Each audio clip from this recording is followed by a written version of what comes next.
I'm Harjeet Singh. I work with ActionAid International.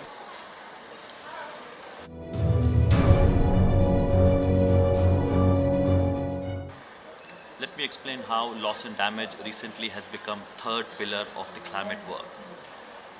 Our main goal was to reduce emissions so that we are not impacted by climate change, and we define that as mitigation.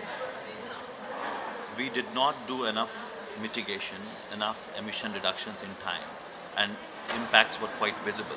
Then we moved and started talking about adaptation.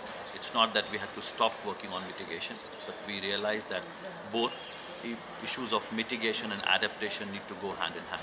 Now, adaptation essentially means adjusting to the changing climate, which means doing those changes which can help us protect our homes, our incomes, and society at large, and also ecosystems.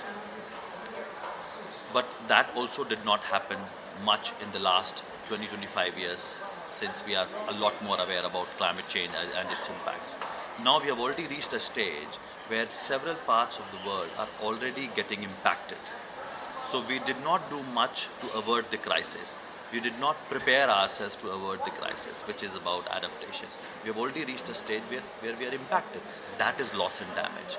And what happens at climate negotiations that people keep mixing adaptation and loss and damage. Let us recognize loss and damage is beyond adaptation, which means we could not adapt to those changes that are happening in the climate. And that's why you need a separate mechanism to deal with that. So we have got a mechanism now. The idea now is, how do we generate knowledge? How do we prepare ourselves? How do we build our capacity, come up with policy so that we can deal with this loss and damage effectively?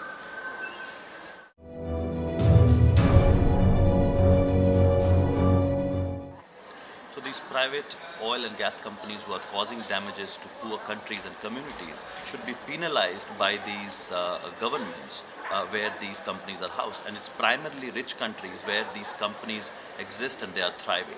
So I think we need to recognize how there is a nexus between these companies and governments, and we need to put pressure on rich nations to penalize these companies and collect the money that can help poor communities and countries to deal with climate impacts.